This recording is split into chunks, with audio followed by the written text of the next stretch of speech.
Hello दोस्त, चलो आज हम बात करते हैं कि हम सॉफ्टवेयर इंजीनियर कैसे बन सकते हैं। ये क्वेश्चन मेरे बहुत सारे दोस्तों लोगों ने, मेरे रिलेटिव्स ने, मेरे जूनियर्स ने मुझे भेजा है। तो मैंने डिसाइड किया कि let's create one video which can help you to become a software engineer. मैं ईच इंडिविजुअल को रिप्लाई तो नहीं कर सकता, इसलिए मैंने एक यूट्यूब रिकॉर्ड्स किया है, इस वीडियो के रिकॉर्ड्स किया है आपके लिए। तो अगर आप सॉफ्टवेयर इंजीनियर बनना चाहते हैं या इस करियर के लिए कुछ आपको गाइडलाइन दिए, तो ये वीडियो आपके लिए है। मैंने इस इसेंशियल स्टेप्स क्या हो सकते हैं, what is the possible step where you can do and become a software engineer, I am going to explain in this video. So there are 5 essential steps I have discussed in this video.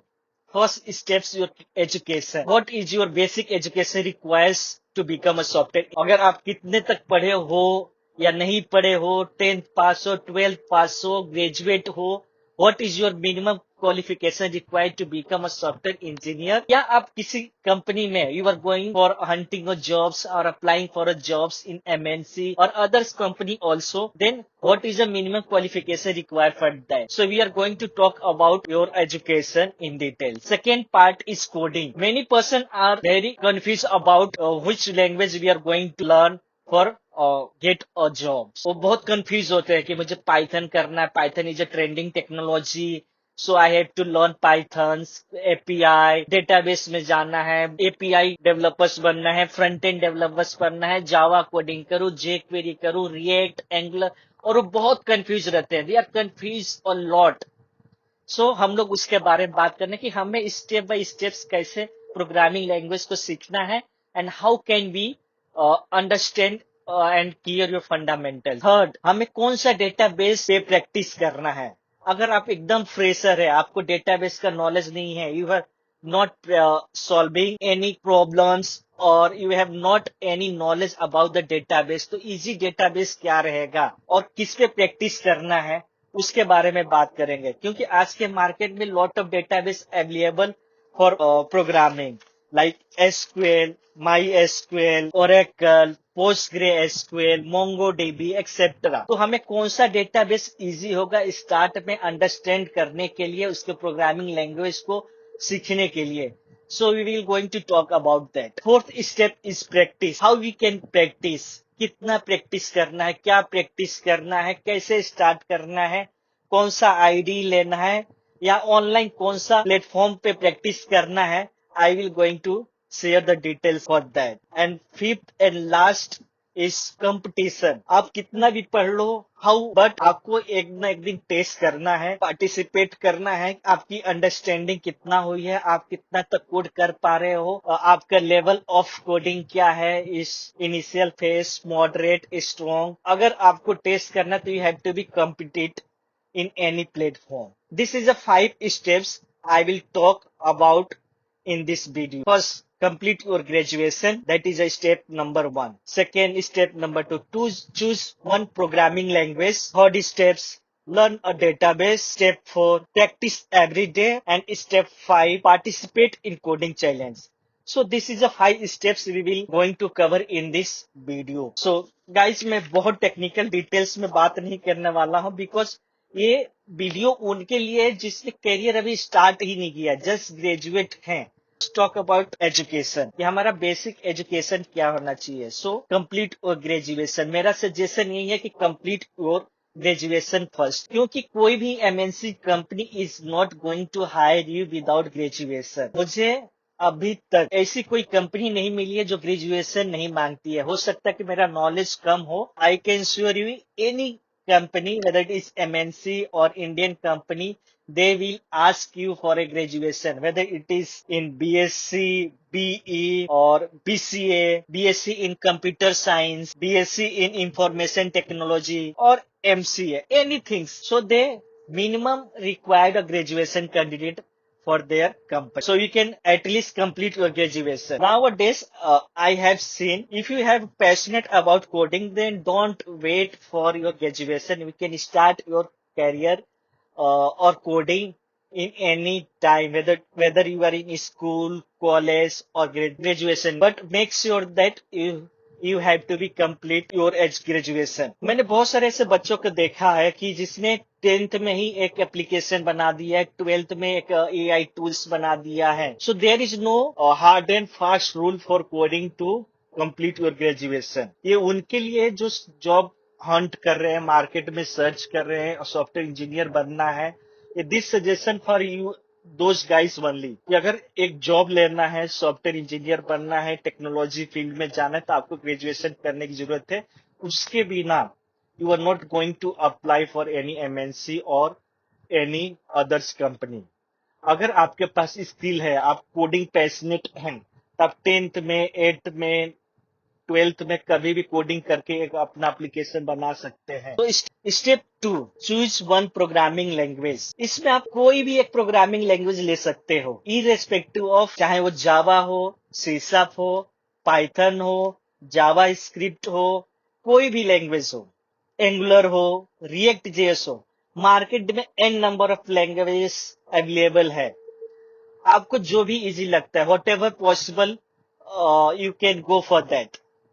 But मेरा suggestion ये रहेगा कि spend some time, 1 month to 3 months to build your strong fundamentals in that language only. ऐसा नहीं कि आप आज जावा सीख रहे हैं, कल सी शार्प सीख रहे हैं, परसों जावा स्क्रिप्ट सीख रहे हैं। Don't do that. Start with one language, spend some time with that language, clear your fundamental knowledge, build your strong fundamentals in that language. Suppose आज आपने एक सी शार्प लैंग्वेज सेलेक्ट किया, तो मैं ये बोलूंगा कि उसमें ये सीखो कि वेरिएबल कैसे डिक्लेयर करते हैं, डेटा टाइप्स कैसे क्रिएट करते हैं, फंक्शन कैसे बनाते हैं, लूप्स और कंडीशन कैसे यूज कर सकते हैं, जैसे इफ एंड इल्स कैसे यूज कर सकते हैं, ट्राई कैच कैसे लिख सकते हैं जो एक्सेप्शन को हैंडल करे, ऑब्जेक्ट ओरिएंटेड प्रोग्रामिंग में धीरे धीरे जाए, उसका कंसेप्ट को समझे, उप्स पिलर होता है उसको अंडरस्टैंड करे, इनहेरिटेंस क्या होता है, पॉलीमॉर्फिज्म क्या होता है, इनकैप्सुलेशन क्या होता है, उसको कैसे इंप्लीमेंट करते हैं, what is the benefit of implementing encapsulation. तो उसको सीखे धीरे धीरे करके। फिर अगर आप एडवांस लेवल पर जाना चाहते हैं तो उससे सॉलिड प्रिंसिपल होता है, उसको सीखे। सो मेरा सजेशन है कि कोई भी एक लैंग्वेज सेलेक्ट करो, मेरे कहने पे नहीं। अगर आपको सी शार्प लगता है तो सी शार्प में जाओ, जावा लगता है जावा में जाओ, पाइथन लगता है पाइथन में जाओ। जो भी टेक्नोलॉजी हो उसको सेलेक्ट करो, एक को सेलेक्ट करो और उसमें अपना फंडामेंटल क्लियर करो। 3 to 6 month, 1 to 3 months, 3 to 6, जितना भी महीना लगे उसको क्लियर करो। क्योंकि जो कंपनी हायर करती है वो ये नहीं देखती कि आपको कितना लैंग्वेज आता है। आपने 10 लैंग्वेज कर लिया, अपने सीवी में डाल दिया, उससे कंपनी को फर्क नहीं पड़ता है। वो तो हायर करते समय ये चेक करती है कि कौन ऐसा कैंडिडेट है जिसका फंडामेंटल एकदम स्ट्रांग है, जिसको कोडिंग का अच्छा खासा नॉलेज है। So make sure that you should build your fundamentals lodging very strong. अब चलते हैं हम लोग स्टेप 3 की। What is the step number 3? Learn a database. तो मेरा सजेशन है कि जब आप फंडामेंटल में क्लियर हो जाते हो, अपना ऐसा आपको एक कॉन्फिडेंस आ जाता है कि आप बेसिक कोडिंग करना स्टार्ट कर दिए हो, जैसे कि addition of two number, subtraction of two number, कुछ कैलकुलेटर का प्रोग्राम हो गया, या आप सपोज रिवर्स ऑफ नंबर करने लगे, रिवर्स ऑफ कैरेक्टर करना सीख गए, तो अब आप एक डेटाबेस सेलेक्ट करो। जैसे आप अपने एक प्रोग्रामिंग लैंग्वेज सेलेक्ट किया है, वैसे आप एक डेटाबेस लैंग्वेज सेलेक्ट करो। जैसे लैंग्वेज, डेटाबेस लैंग्वेज आजकल मार्केट में बहुत अवेलेबल है। एसक्यूएल है, माई एसक्यूएल है, पोस्टग्रे एसक्यूएल है, मोंगो डीबी है, रेडिस है। ये सब इसमें से कोई भी एक डेटाबेस सेलेक्ट करो जो आपके लिए इजी है, और उसको क्या करो, आप प्रैक्टिस करो। इनिशियल में क्या करो, जैसे उसमें टेबल कैसे क्रिएट करते हैं। आप अगर फ्रेशर हो तो टेबल क्रिएट करना सीखो। क्रिएट करने के बाद उसमें इंसर्ट कैसे कर सकते हो वो सीखो, अपडेट कैसे करते हैं वो सीखो, डिलीट रिकॉर्ड कैसे ये सीखो, जैसे क्रड ऑपरेशन बोलते हैं उसको। ये सब बेसिक, वेरी बेसिक डिटेल्स। अगर आप फ्रेशर हो, आपने ग्रेजुएशन किया है, आपके अगर आपने कॉलेज में किया है तो वेल एंड गुड, बट अगर आप जॉब पे जाते हो तो you should must practice this things. फिर आपको उसमें क्या होता है, एवरेज नंबर होता है, nth रैंक निकालना होता है कि फाइंड द एम्प्लॉई और which is the second highest salary in my organisation, which department is going paid high amount of salary. ऐसे बहुत सारी लॉजिकल क्वेश्चन दिए जाते हैं।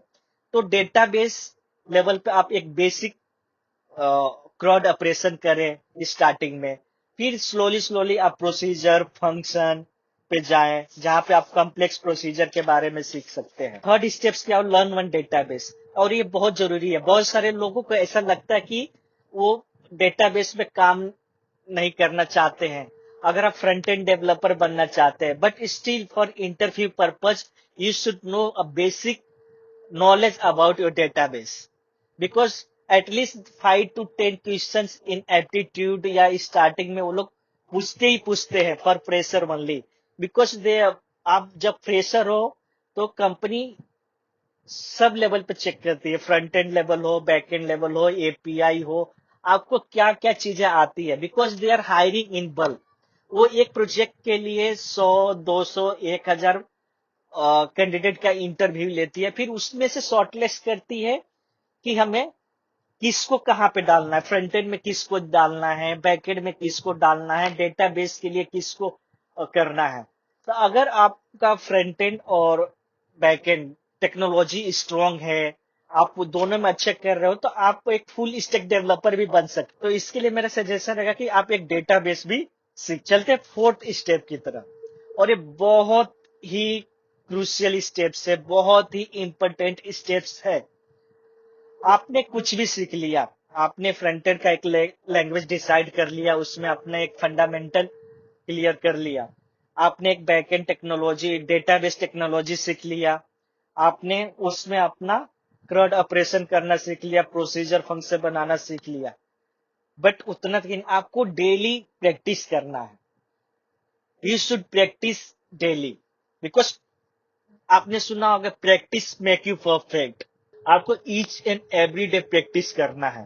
तो आपको एक शेड्यूल बनाना है, Sunday Monday Tuesday Wednesday Thursday Friday and Saturday, जो भी हो, सातों के सातों दिन, भले वो आधा घंटा हो, 1 घंटा हो, 2 घंटा, जो भी आपको लगता है। मुझे लगता है कि practice is very essential step in anywhere in any career. आपको डेली बेस पे प्रैक्टिस करना है। आप चाहे वो एक सिंपल सा ही प्रॉब्लम लेके बैठ जाए और उसको सॉल्व करें। जैसे कि बहुत सारे इंटरव्यू में क्वेश्चन पूछा जाता है, रिवर्स रिवर्स और हिस्ट्री। आप नॉर्मल 15 से 20 इंटरव्यू दोगे तो देखोगे कि इसमें 70% इंटरव्यू में क्वेश्चन पूछा ही जाता है, reverse string, reverse character, how to check a palindrome. इस टाइप के क्वेश्चन आते ही आते हैं, तो आप उसको प्रैक्टिस करो। दूसरा चीज, अगर आप एडवांस लेवल के कोडर हो, आपने अपने कॉलेज लेवल में भी कोडिंग किया है, पार्टिसिपेट किया है, और एक डमी सॉफ्टवेयर बनाया है या लाइव सॉफ्टवेयर में काम किया है, तो आप रियल वर्ल्ड के जो भी चैलेंजेस है उस चैलेंजेस को लो, उसको सॉल्व करने की कोशिश करो। बहुत सारे ऑनलाइन प्लेटफॉर्म है जहां पे आप इसको प्रैक्टिस कर सकते हो। आप एक चीज ध्यान रखना, कभी consistency is more important then speed. आप सपोज एक दिन 4 घंटा प्रैक्टिस करते हो, दूसरे दिन 3 घंटा प्रैक्टिस करते हो, तीसरे दिन 4 घंटे प्रैक्टिस करते हो, फिर अब लास्ट के 4 दिन आप लैपटॉप ओपन भी नहीं करते हो, प्रैक्टिस नहीं करते, तो फिर वो आपका स्पीड किसी काम का नहीं है। भले आप 1 घंटा ही प्रैक्टिस करो, do it each and every day. आप एकदम कंसिस्टेंट हो। जब तक आपको जॉब नहीं मिलता है, जब तक आपको कॉन्फिडेंस नहीं आता है, तब तक आपको प्रैक्टिस करना ही करना है। क्योंकि आप फ्री हो, अगर आपने कॉलेज पास आउट कर लिया, आपके पास जॉब नहीं है, तो आपके पास 24 आवर्स है। हाँ, उसमें मानता हूँ आप सोने के टाइम निकाल दो, आप योगा करते हो, मेडिटेशन करते हो, जिम जाते हो, एंटरटेनमेंट के लिए भी माना कि कुछ टाइम निकाल दो, बट आप प्रैक्टिस के लिए 2 घंटे मैंडेटरी रख लो, मिनिमम 2 आवर्स अ डे, और उसमें प्रैक्टिस करो। तो आपको मुझे लगता है कि बहुत ही अच्छा कॉन्फिडेंस आएगा कोडिंग करने में। चाहे आप जब इंटरव्यू देते हो तो आपको कॉन्फिडेंस रहेगा क्वेश्चन आंसरिंग करने में। और जब आप 2 से 3 महीना, 4 महीना, 5 महीना आप इस सब चीजों में स्पेंड करते हो, फिर आप मॉक इंटरव्यू के लिए प्लान करो, और उसके लिए चैट जीपीटी हो, कोई भी एक एआई टूल्स लो और उस पर मॉक इंटरव्यू प्लान करो। This is the best tool available in this era. Otherwise 10 साल 15 साल पहले तो किसी को क्वेश्चन भी नहीं मालूम पड़ता था कि इंटरव्यूअर क्या क्वेश्चन पूछेगा, कैसे प्रैक्टिस करना है, क्या करना है। There is no social media at all 15 to 20 years पहले। तो उस लेवल में तो हम लोग जी नहीं रहे। We are living in 2026। हमारे पास सब कुछ अवेलेबल है। एआई, एक बेस्ट एआई टूल अवेलेबल है, बेस्ट सोशल मीडिया अवेलेबल है। So we can take our information or positive information do according to that. And fifth and final जो मैं आपको बता रहा हूं, अगर आपने प्रैक्टिस कर लिया, सब कुछ कर लिया, तो आपने आपको टेस्ट करना कि आपको कितना आता है। हो सकता है कि आपका इंटरव्यू डेली शेड्यूल ना हो। आज इंटरव्यू है, एक हफ्ते कोई कॉल नहीं आया, तो आप क्या करोगे? बैठे रहोगे। So do register in any website like leet code, hacker rank, any website, lots of website available for participate in coding challenges। उसमें हर लेवल के चैलेंज होते हैं। आपको अगर बेसिक चैलेंज करना है तो बेसिक में जाओ, मिड लेवल का है तो मिड लेवल पे जाओ, हाई लेवल पे जाना है हाई लेवल पर, any level you can select. But I will suggest you do it on very low level of testing start. उसमें क्या होता है, जब आप एक एक प्रॉब्लम को सॉल्व करते हो तो आपको कॉन्फिडेंस आता है, आपका माइंड में डोपामिन रिलीज होता है कि हाँ मैंने कर लिया, and this is a good feeling for you. So celebrate yourselves और एक एक स्टेप्स जाओ। चलो एडिशन ऑफ टू नंबर, जैसे ही आप एडिशन ऑफ टू नंबर किए और आपको लगा ओ दिस इज क्रेजी, आप 5-10 इनपुट वैल्यू 2+3=5 आ रहा है, good, this is good output, this is crazy. और इस तरह से आप करते जाओ। तो पहले आप बेसिक टेस्ट स्टार्ट करो, फिर मिड लेवल पे जाओ, फिर हाई लेवल पे जाओ। मेरा सजेशन यही रहेगा, do according to that. So finally हम लोगों ने 5 स्टेप्स पे बात कर लिए हैं, और ये मुझे लगता है कि ये बेस्ट रोड मैप है आपके लिए 2 to 3 months में करने के लिए। पहला क्या है, आप ग्रेजुएशन ऑलरेडी कर लिए हैं। जो लोग 10th-12th वाले हैं उनको भी अपने करियर के बारे में पूछ रहे हैं कि हमें क्या करना चाहिए। मुझे सॉफ्ट किसी को देख के कि हाँ ये सॉफ्टवेयर इंजीनियर है, अच्छा पैकेज कमा रहा है, अच्छा लाइफ जी रहा है, मस्त में ट्रेवल कर रहा है, अच्छा सा वीडियो बना रहा है, और उनके लिए है कि भाई आप ग्रेजुएट कर लो, कंप्लीट योर ग्रेजुएशन फर्स्ट। भले आप 10th में 8th में, हाँ कोडिंग स्टार्ट कर दो। I will not stop you to do coding. अगर आप पैशनेट हो, कोडिंग आ रहा है तो आप करो, बिंदास करो, जितना घंटा हो सके पूरा दम लगाओ। हाँ, but at least graduation start, graduation complete करो। अदरवाइज आप किसी कंपनी में अप्लाई नहीं कर सकते हो, आप बहुत स्ट्रगल कर पाओगे। अगर आपके पास नेटवर्क है, किसी का पहचान है, आपका कोई दोस्त, भाई, चाचा या कोई भी रिलेटिव्स जो अच्छे लेवल पे कंपनी में है, उसके थ्रू लगा दी तो लगा दिया। अदरवाइज विदाउट ग्रेजुएशन कोई कंपनी आपको पूछने वाली नहीं है। So don't do that, complete your education first, graduation first, ये मेरा सजेशन रहेगा। फिर आप एक प्रोग्रामिंग लैंग्वेज लो, उसमें प्रैक्टिस करो, स्ट्रॉन्ग फंडामेंटल लॉजिक बिल्ड करो, अपना फंडामेंटल्स क्लियर करो। तीसरा, एक कोई भी डेटाबेस लो, उसमें क्रड ऑपरेशन करो, थोड़ा प्रैक्टिस करो, each and every day practice करो। और फिफ्थ एंड फाइनल, आप किसी भी प्लेटफॉर्म पे जाओ, कोडिंग चैलेंज में जाओ, पार्टिसिपेट करो और उसको कंप्लीट करो। Thank you so much for watching this video.